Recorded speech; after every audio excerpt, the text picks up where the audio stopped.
C'est au cœur du 11e arrondissement de Paris, dans une petite ruelle au nom enchanteur de Passage de la Main d'Or, que se trouve le Théâtre de la Main d'Or. C'est à l'intérieur de ce lieu chargé d'histoire que va se jouer à partir du 19 novembre une pièce qui fait déjà polémique, Le mariage pour tous. Alors, pourquoi autant de bruit autour de cette comédie potache, pourtant annoncée, drôle et divertissante ? Nous avons donc cherché à en savoir plus et avons demandé à rencontrer l'auteur et le metteur en scène de cette pièce, l'humoriste très controversé, Dieudonné. Dieudonné, bonjour. Bonjour. Vous êtes juive? Vous êtes quoi exactement? Vous êtes lesbienne? Est-ce qu'on pourrait parler de votre pièce, Le mariage pour tous? Pourquoi faire? Peut-être pour informer les personnes qui seraient susceptibles de venir vous voir. Est-ce que vous pensez vraiment que vos responsables vont vous laisser diffuser des images qui feraient la promotion de cette pièce de théâtre? Et qu'est-ce qui vous ferait croire, qu'est-ce qui vous fait croire ça, qui n'accepterait pas? Parce que j'ai un peu d'expérience, ma pauvre petite. Vous travaillez pour le service public, voilà, réveillez-vous. C'est eux qui ont fait voter la loi du mariage pour tous, donc ils vont pas faire la promotion d'une pièce qui se positionne clairement contre le mariage pour tous. Hein, faut que ça soit clair.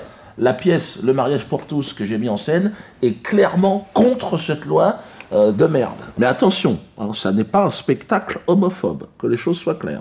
Ah, donc vous nous rassurez là-dessus? Parce que là, je vous vois venir, la presse n'allait pas titrer... Non, c'est bien pire que ça. Homophobe, c'est gentil. Moi, je dirais que c'est une pièce, comment dire, homovore.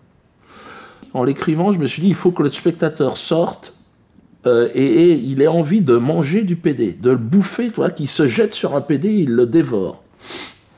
Vous avez d'autres questions? Oui, tout à fait. Les comédiens. Alors, pour cette pièce, j'avais besoin d'une famille, en réalité, d'un duo, mais familial. Donc j'ai pris un père et sa fille, hein, Pascal et Juliette. Ils sont d'origine allemande. Hein. Je les ai pris pour leur rigueur. C'est pas trop dur? Il faut bien travailler. Hein. Ah, ridicule, putain! À notre niveau, on interprète, hein, c'est tout. On n'a aucune responsabilité légale sur le message qui est véhiculé. Hein, n'est-ce pas? Mais vous avez quand même un point de vue. Comme je vous l'ai dit, je travaille. Je m'interdis tout point de vue, d'une manière générale.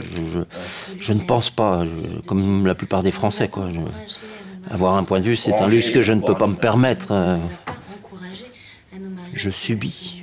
C'était ça ou faire le Père Noël au Leclerc de Massy. Quant à ces mères qui refuseraient de nous marier, une fois la loi votée, ils sauront à rendre des comptes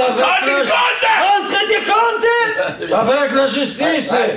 Le temps est venu pour vous d'échanger. Qu'est-ce que tu fais là? Mais non, changer! Bras tendu, putain, c'est... Regarde, bon là t'es sur une canette, tu le lèves. C'est marqué, putain, les gars, lisez.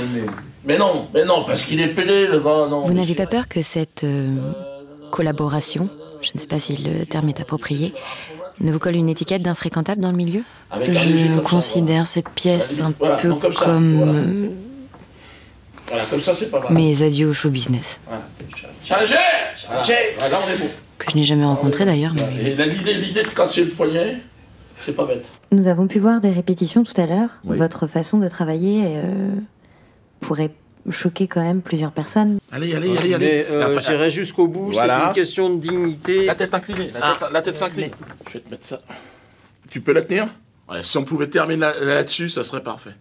Toi, tu peux me dégager, là, on est en train de bosser, il y a quand même des trucs qu'on peut pas montrer. Hein. Pascal! Viens voir! Pascal, à genoux, mets-toi là. Alors, excusez-moi. Là, par exemple... Approche, n'aie pas peur. Allez-y, dites-lui. Non, je crois que là, ça devient ridicule. Non, dites-lui, parce que... Attendez, ça n'est pas possible. Vous ne pouvez pas demander à votre comédien de se mettre à genoux à côté de vos pommes de terre. Dites-lui devant! C'est complètement aberrant. Là, on est... T'es pas content d'être là? Non, arrêtez. T'es pas sorti de la merde? Non, écoutez, Bon, je pense qu'on va se calmer tout de suite. Excusez-moi.